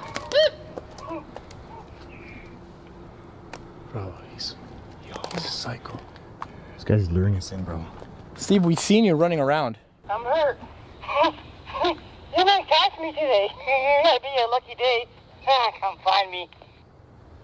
I saw him go this way, like he's lying. Bro, he's telling us to come find him. That's not a good idea, man. Yo. Hey, Steve, I saw you running through the bushes, and I'm heading straight towards you. And I've got a very sharp machete with me. I'm gonna kill you. Yo. Okay, please.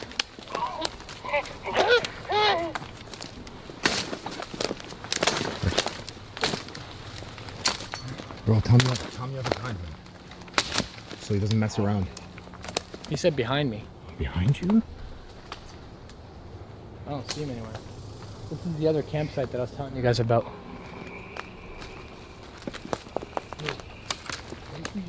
What if we split up?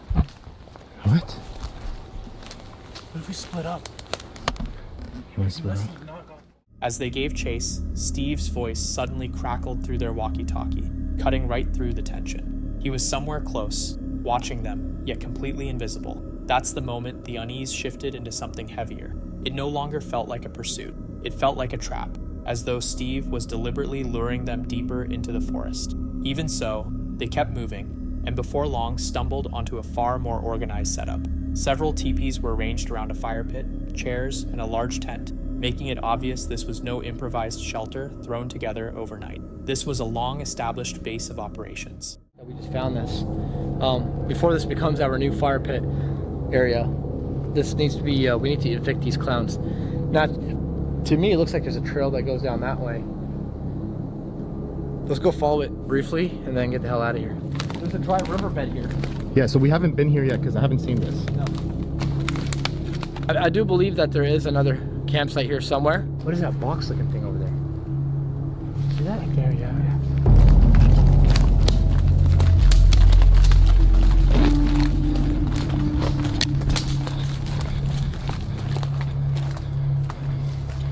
Oh, look, there's something here.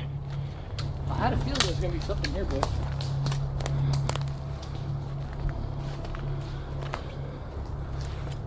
They've been here too. Why would this be out here? More beer cans. Look at this tree, guys. What a tree. Whoa. The find shook them. It was obvious these individuals hadn't just recently arrived. They had been settled there for a considerable stretch of time. Rather than turning back, Mo and his friends made the call to push even further in, determined to confront Steve and find out who else might be out there. With a huge expanse of forest still ahead of them and no clear picture of what they were walking into, they made a decision that would prove far riskier than they anticipated. They split up, keeping in contact through their radios. What none of them grasped in that moment was just how dramatically that choice was about to escalate things. Yo! Who's that? Mo! The guy's here! I saw the clown. He's on that side, man. Yo, get the heck out of here. Come this way.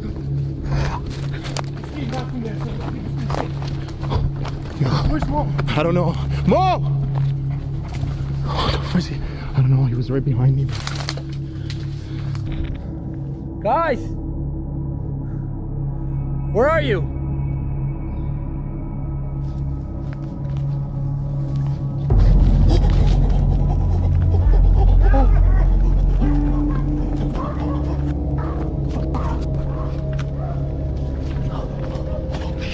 Shit, he's got a fucking machete.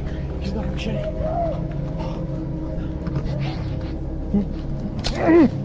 Oh, I couldn't climb it.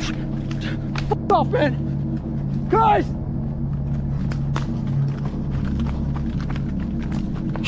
I hear some yelling, bro.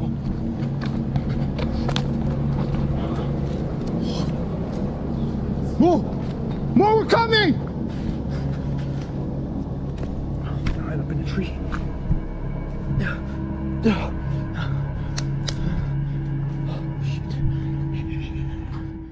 moment they separated, one group came face to face with a clown, as if it had been positioned there, waiting for exactly this. On the other side, Mo picked up on the danger immediately and called out to his friends, only to find himself being chased by a second clown brandishing a machete, making it horrifyingly clear they were completely surrounded. Mo! Hey! You leave him alone! Yo! Get the f out of here. He's got that machete. He's got the machete from the campsite. Get the f out of here. Get the f out of here. Get the f. Guys, Mo! He's right underneath me. Get the f out of here. Mo! Go! I got a machete! You got a gun! Dude! You got a f machete! Get out of here! Get out of here! Out of here.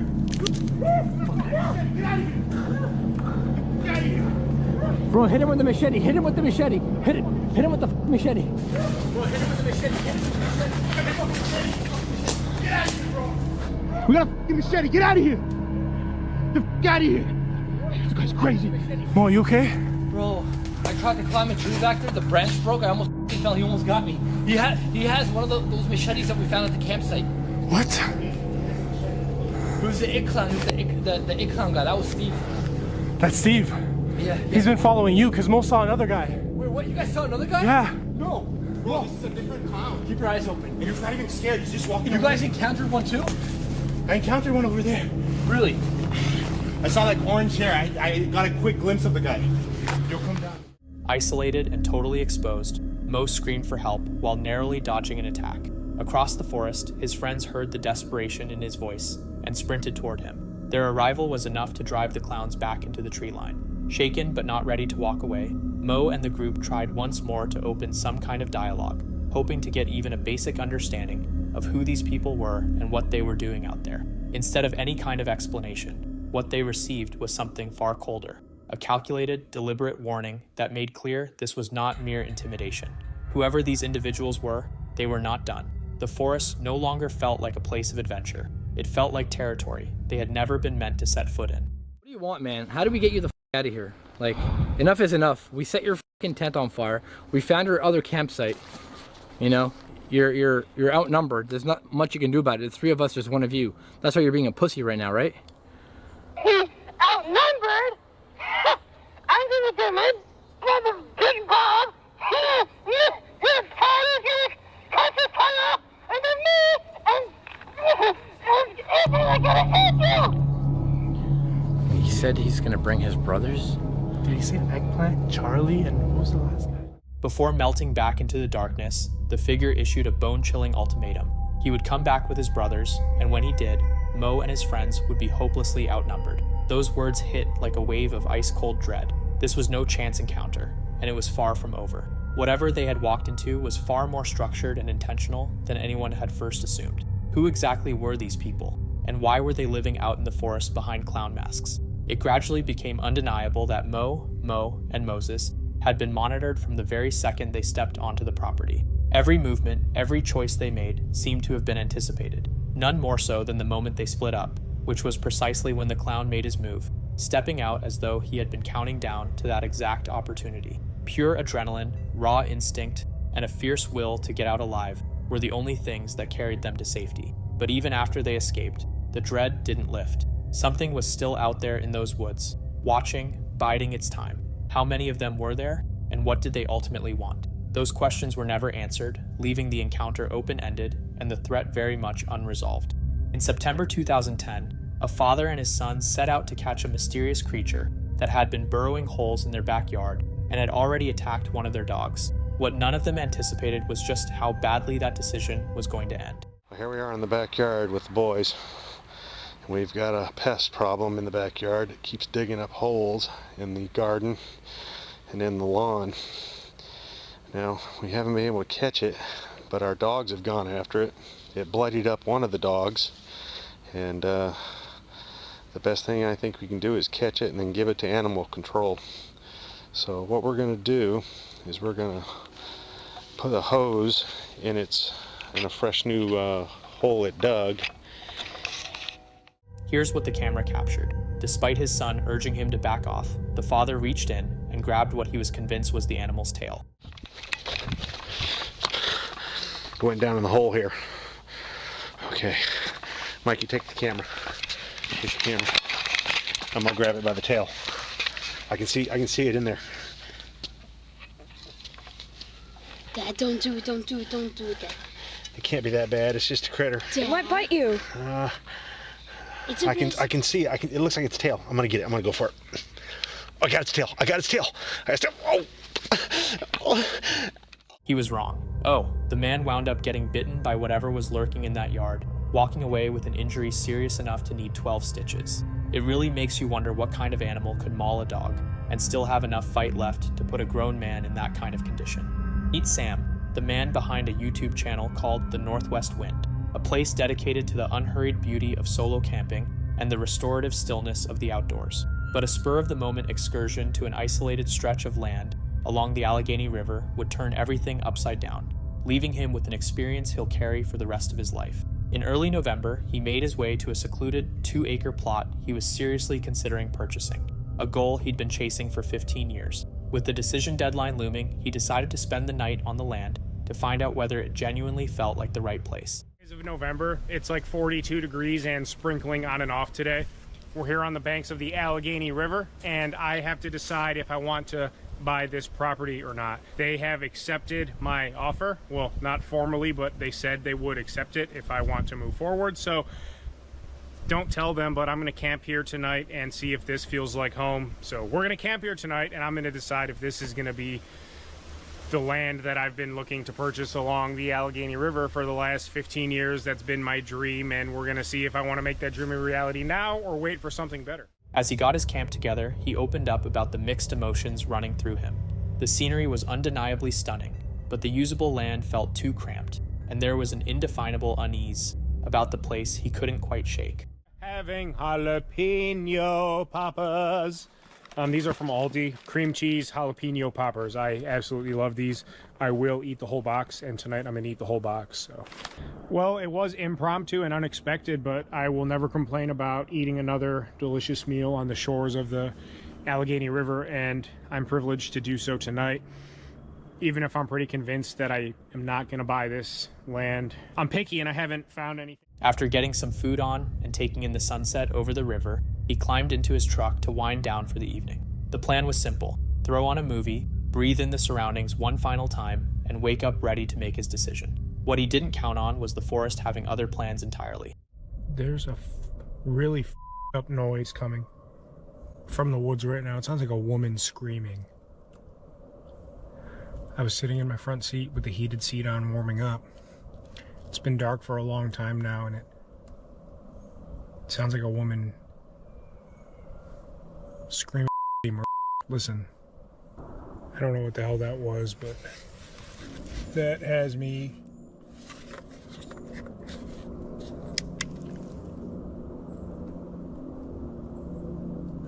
absolutely. Sitting there in the cab of his truck, he was stopped cold by a sound that can only be described as a woman shrieking in absolute agony. Dread hit him like a wall the moment he registered that this wasn't any kind of wildlife. He snatched up his camera on instinct, knowing he needed to get out immediately.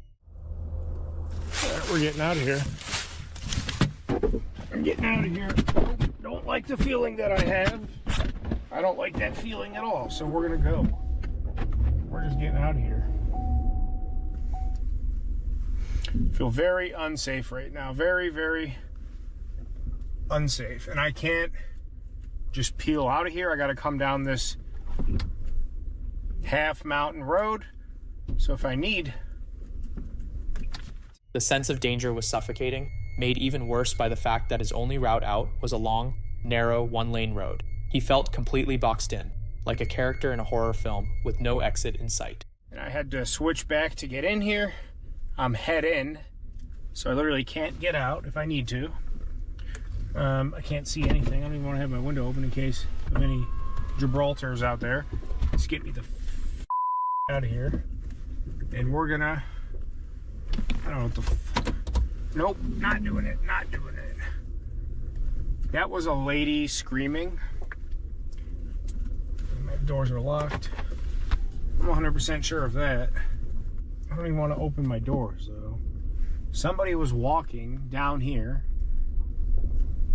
and it sounded like the woman screaming. Somebody was walking just beyond it. Every instinct he had was screaming that something was seriously wrong. Certain he'd just heard a real woman crying out in desperate distress, he pulled forward a short distance and made a call that would send the night spiraling even further. He dialed the police. I'm out in there's a property for sale. I'm truck camping up there because I'm supposed to let them know tomorrow if I want to buy it.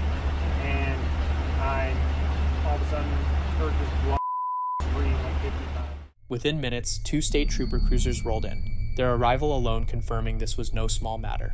The officers followed him back down the dark, twisting road toward the property, their grave expressions doing nothing to calm his nerves. I'm going to leave my truck on, actually. This is fine. That's fine. I'm just going to stay here with my light. Ready to go. Let's go check it out, this guy. Guns drawn, they moved straight toward a cabin on the property, while Sam sat frozen in his truck, trembling. After sweeping the area, the officers informed him they'd spotted another structure further back in the trees and were moving to check it out, and that he was clear to go. You want me to wait, or what should I do? Okay, well, I'm gonna. Okay, well, be safe, and I wouldn't feel right if I didn't call, so whether it's nothing or something, be safe, and I just... Thanks, Ron. Have a good night. Be safe. I literally have no words for everything that went down this evening. I'm about halfway home. I just stopped to get gas and kind of decompress for a few minutes. My nerves are absolutely shot. I can't really add anything more to the video than what you saw and everything I described. Those police officers did seem very on guard and suspicious, not only of me, but of the situation over there. And after talking with Jessica, I just was not in the right frame of mind to understand why I felt that way. He didn't wait around to hear anything else. The whole ordeal had rattled him to his core. He'd come out to the wilderness looking for an answer about a lifelong dream, and instead found himself at the edge of something potentially far darker. Whatever, or whoever, was behind those bone-chilling screams was never identified. A haunting question swallowed up by the shadows of the Allegheny woods. Beneath an overcast full moon, YouTubers CJ Faison and Chris Baird rolled their van onto the notorious Burnt Bridge. We are taking all of you on a haunted adventure. This van behind me, the motivated van, we're going to be spending the night inside of the van on a haunted bridge, a bridge well known on my channel, a staple of a video series called Burnt Bridge. Every single time I've been to Burnt Bridge, there's something wild and crazy that happens. So tonight, it is a full moon, it is cloudy, and it is... Local legends claim that ancient ceremonies once tore open a portal at this very spot, leaving the surrounding woodland saturated with a brooding, restless darkness. The equipment starts going haywire before anything else. A device tucked in CJ's back pocket switches itself on without anyone touching it, speaking in a cold, mechanical tone. The forest has already made its presence known. What the hell is that? I don't know. It got burnt. Something. Huh. Jeez. How did that turn on in my back pocket? Come on. Dude, stop it. There's no way. That's weird. You see that? Yeah, what was that? How did that turn on my back pocket though? I don't know. Doesn't make any sense. It should not happen. No, hell no. This is getting creepy. This is getting really, really creepy. Then come the gunshots. 2 sharp cracks echoing from the brush. Chris is down there right now. He is getting ready to do the Estes method. He's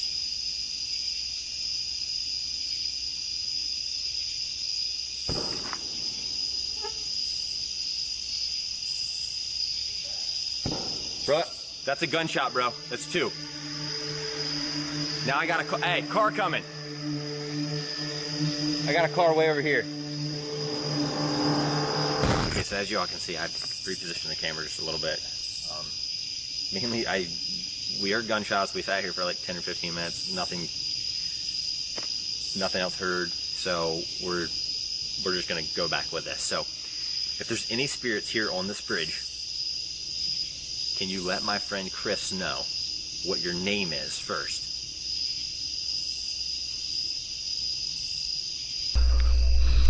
Said it's me.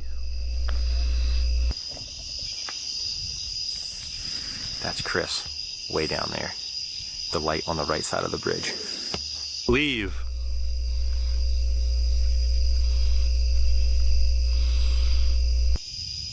I just heard leave. What year did you pass away and why are you here? Trouble?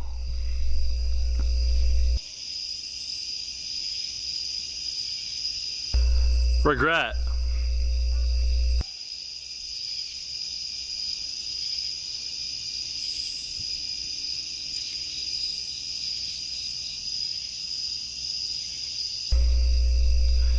You shouldn't be here. Can you tell me your name?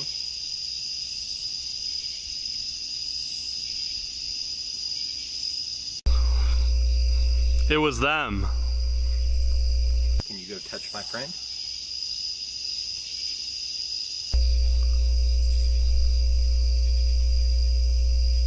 Probably someone just touched me. I thought CJ or someone was over here. That was weird.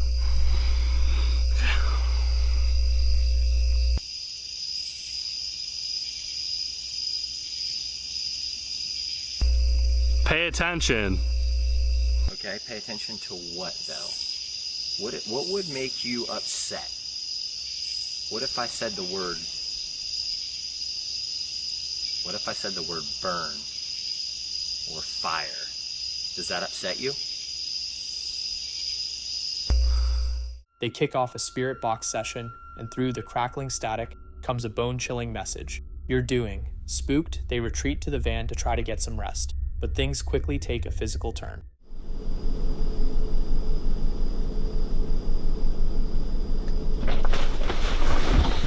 Oh, yo, wake up, dude. What is that? Was that an earthquake? What was that? The van was just swaying side to side, dude. We should go out there and look for it. Dad, dude, I'm not going out there. Dad, no, come on, seriously. No, I'm not going out there, dude. Is the van still rocking?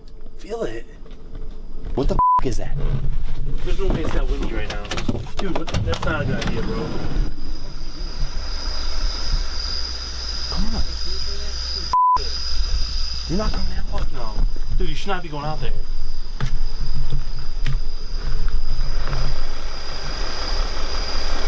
Come here and close the door, dude. I ain't forcing them to do anything you don't want to do.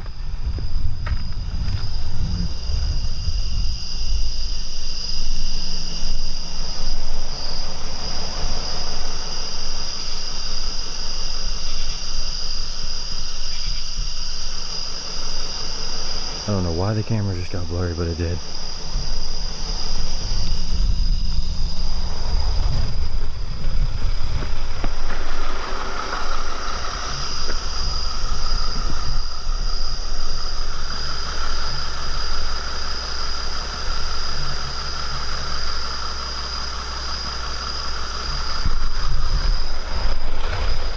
Anything? No, not out here.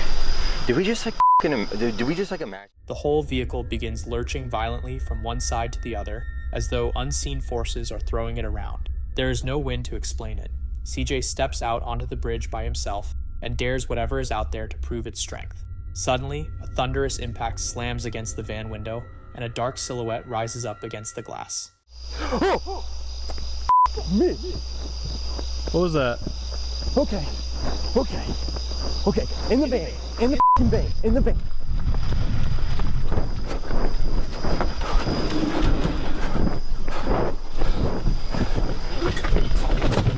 Oh! Are you okay? Are you alright? Dude, get up. Are you okay? Yeah. What did you see or what did you hear? What happened? Lock that shit. I did. What just happened? I couldn't even see you. I literally cannot see you. I went and stood on the bridge. I swear on my life, Chris, I held my hands like this. I said, if there's anything good or evil here, I want to invite you to come here.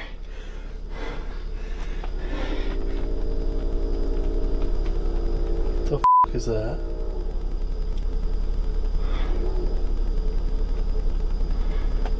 What the f is that? I don't know.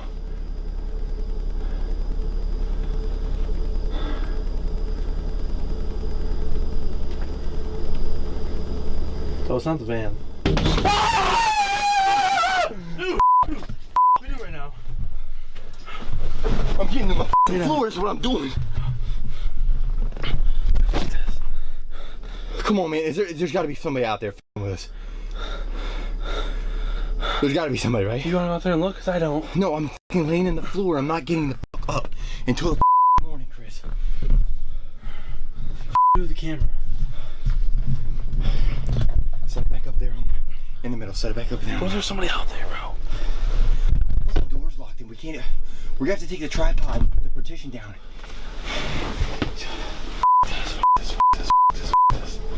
I literally just looked like there was like a figure standing in the middle of the door. Fucking A. Dude, it banged on the fucking window.